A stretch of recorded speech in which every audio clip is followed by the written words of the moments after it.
Oke, ya halo kakak Asdos dan teman-teman semuanya. Pada kesempatan kali ini saya akan mendemokan tugas PR2 yang telah saya kerjakan. Jadi pertama-tama pertama-tama untuk dataset ini kita pakai Fashion MNAST untuk mendeteksi suatu image. Jadi mungkin saya akan lebih banyak bahas ke bagian kode yang saya kerjakan. Nah, yang pertama itu bagian kode yang saya kerjakan itu adalah untuk membuat activation function dengan menggunakan fungsi sigmoid. Jadi seperti yang kita tahu kalau fungsi sigmoid itu kan sebenarnya seper satu tambah pangkat x, pangkat min x. Nah, nah itu kan x-nya itu ya dalam hal ini kita cukup ganti dengan dengan variabel input. Ya untuk forward layer cukup straightforward, kita cukup ya kasih kasih fungsinya itu. Sedangkan kalau untuk variabel backward ini cukup berbeda dengan forward, kita kita activation functionnya itu kita pakai turunan dari fungsi itu. Jadi kalau turunan untuk fungsi sigmoid itu sebenarnya kalau kita jabarkan lebih jauh itu sebenarnya ya itu fungsi sigmoid dikali dengan satu kurang sigmoid. Nah untuk proofnya itu eh, mungkin ada lebih detailnya itu di sini. Jadi ya sama di worksheet mungkin sudah dibahas juga sih. Jadi kalau turunan sigmoid itu ya sigmoid itu sendiri dikali dengan satu kurang sigmoid. Nah, tapi apakah itu cukup? Tentu tidak karena dalam hal ini backward layer itu juga menerima output output turunan parsial dari layer setelahnya itu. Nah, oleh karena itu kita harus juga kalikan dengan hasil turunan setelahnya.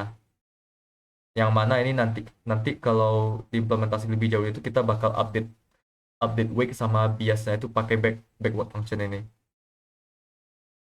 Ya oke ya ini terlihat kalau untuk grafik sigmoid sama turunannya sigmoid. Oke, selanjutnya ada stable softmax. Jadi softmax ini kita ya mirip sigmoid sih, cuman lebih di generalisir. Nah, kalau kita lihat contoh ini kan kelihatan ini overflow ya. Nah, dalam hal ini kita gak mau bikin dia overflow dengan cara kita kurangkan dengan kita kurangkan dia eh, dengan maksimalnya itu agar kenapa agar hasilnya hasil skill input itu tuh paling besar itu nol dan yang paling kecil itu ya minus ya sekitar minus berapa gitu. Jadi kalau kita pakai minus misalnya pangkat nol dan tuh pangkat minus sekian gitu, enggaknya itu kita bisa mencegah biar hasil hasil fungsi softmax itu biar jangan sampai overflow lah. Ya mungkin kalau kita lihat contohnya ini misalnya 100 dengan 3000. Nah kalau kita ambil maksimalnya itu ya kan maksimalnya kan 3000. Berarti skill inputnya itu ada dua elemen ini jadinya min 2900 dengan nol. Nah, kalau kita ngitung pangkat nol dengan pangkat 2900 itu cukup singkat gitu. Cukup apa ya lebih pasti dan jangan jangan sampai outputnya itu sangat besar lah kalau kita misalnya pakai pangkat 3000 kan hasilnya bakal sangat besar sekali. Nah, ini selanjutnya ada backward function dari softmax. Nah, sebenarnya untuk backward function dari softmax ini cukup tricky. Saya sempat nyari-nyari dari sumber yang ada. Untuk backward functionnya itu hasilnya itu nanti bakal kebentuk matriks Jacobi. Jadi kalau kita lihat di gambar ini, eh, jadi kita lihat kalau hasil matriks turunan Jacobinya itu ya untuk yang bukan di elemennya bukan di bagian diagonal itu min S kali S. Atau S itu melambangkan fungsi softmax sih. Jadi tapi sebenarnya ini kok ya ini simplifikasi saja kalau mau lebih tepatnya itu min S indeks ke I dikali dengan min S dikali dengan indeks ke J. Kenapa? Karena itu lebih pasti kan. Karena itu ya lebih detailnya dan kita pakai min S kuadrat ini ya untuk simplifikasi aja sih. Sedangkan untuk yang kalau untuk elemen diagonal itu kita S kurang S kuadrat. S kurang S kali S lah. Nah, untuk lebih detailnya itu ya saya juga ada lihat referensi di sini. Ya mungkin ya ini sama aja sih hasil elemennya itu ya ini min S kuadrat ya ini S kali satu kurang S. Ya ini kan kalau kita kali ke dalam sebenarnya kan S kali S kurang S kuadrat ya, sama ya sebenarnya sama aja. Atau kalau kita bikin versi lebih ringkasnya itu bisa dibikin seperti ini. Jadi untuk elemen yang apa yang untuk semua elemen yang ada kita min S pak indeks I kali kali S indeks J. Jadi semua elemennya kita kasih min S kuadrat ini dulu. Setelah itu untuk elemen diagonalnya kita baru eh, tambahin dengan S indeks I, atau dalam hal ini softmax, hasil softmax salah. Jadi kita tambahin S di sini untuk yang elemen diagonalnya. Oke, selanjutnya ada dense layer. Nah, untuk dense layer ini kan kita ada tiga turunan parsial. Tiga turunan parsial yang harus kita turunkan untuk mencari backward layernya. Nah, backward propagationnya maksud saya. Nah, untuk hasil turunan parsialnya ini kan kita lihat kalau kalau yang di pertama ini kan Z-nya kita ganti dengan W kali A tambah B ya. Nah, ini ya baru kita turunkan berdasarkan misalnya ini A turunkan jadi dapat W. Nah, ya hal serupa juga sama kalau misalnya Z-nya kita ganti jadi W kali A tambah B, dan itu kita turunkan berdasarkan W, berarti kita dapatnya A dong. Atau dengan kata lain jadinya itu delta L, dou L per dou Z dikali dengan A dari layer sebelumnya, atau weight dari bukan weight sih, tapi ya A sebelumnya itu, input dari layer sebelumnya itu. Nah, setelah itu untuk yang B itu sama juga, ya kita keluarkan Z-nya itu diturunkan berdasarkan B, kita dapatnya itu ya dou L per dou Z kali dengan satu. Nah, satu ini sebenarnya ini bukan satu konstanta sih. Satu itu tuh sebenarnya dalam hal itu, satunya itu sebenarnya matriks. Sebenarnya vektor maksud saya.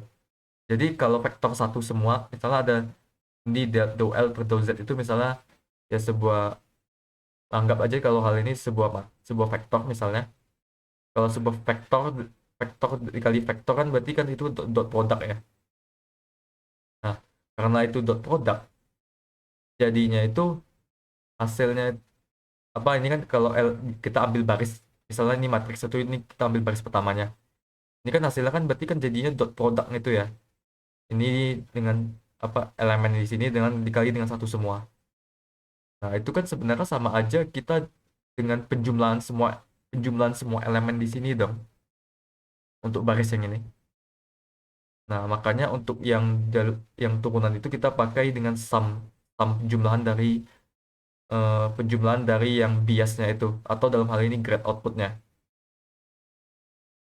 Ya, untuk yang grade input dengan grade weight-nya itu ya ini ini perkalian dari fungsi yang sudah didapat sih. Jadi kalau yang ini kan ya dou L per dou Z-nya itu pakai grade output kita pakai grade outputnya, sudah itu kita kali weight-nya.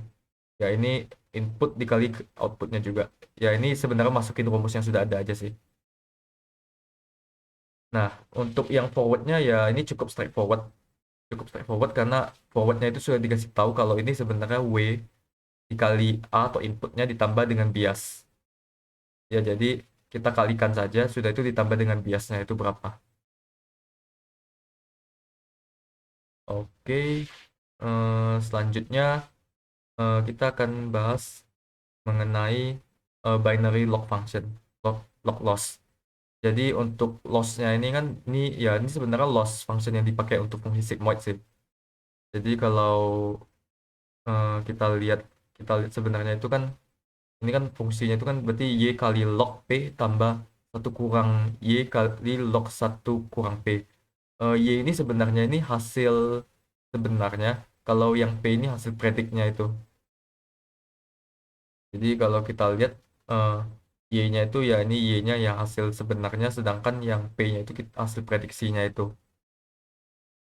Nah, mungkin agak berbeda di yang sumber yang saya dapatkan itu saya bagi dengan y saya bagi dengan m, karena ini kita minta loss functionnya ini untuk sebanyak m sampel.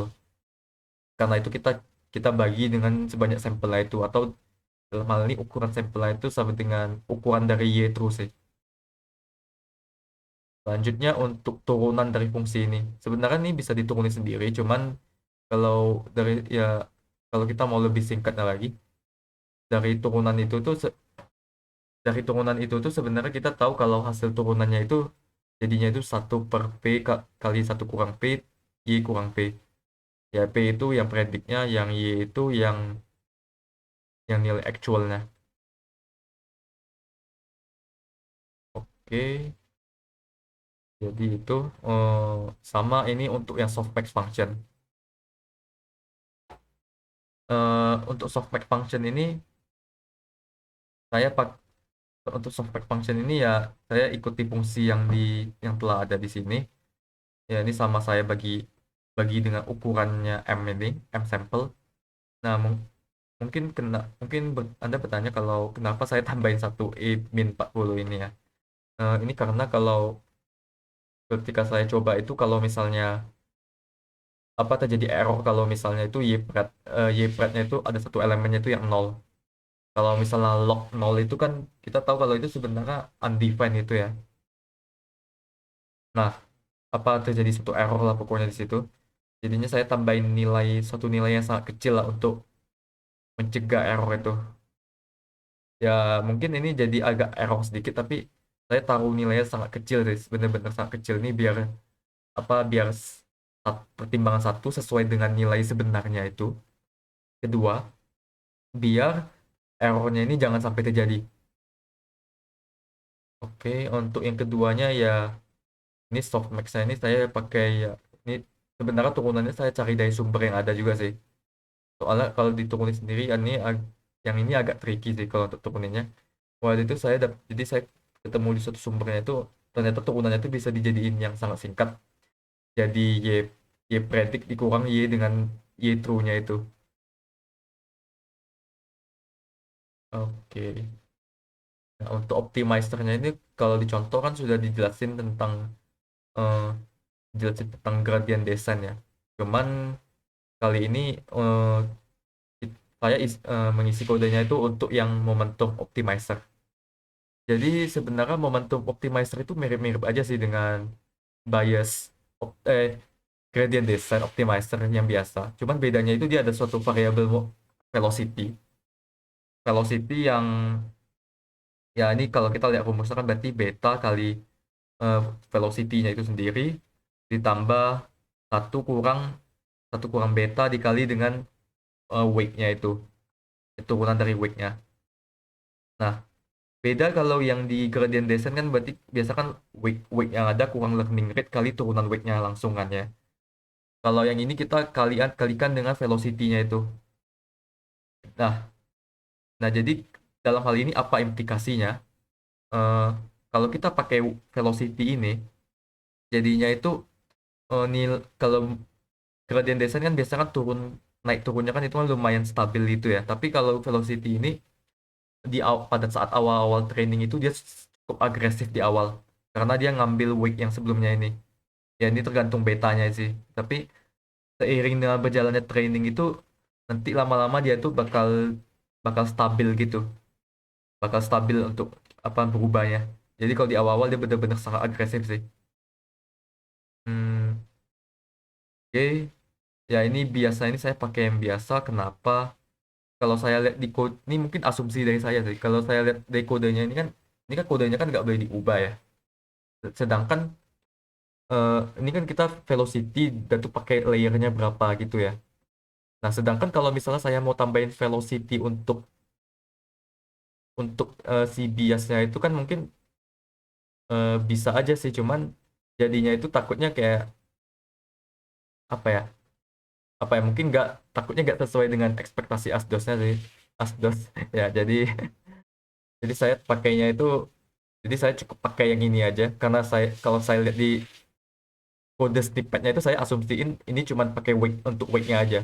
Jadi untuk biasa mungkin saya tetap dulu.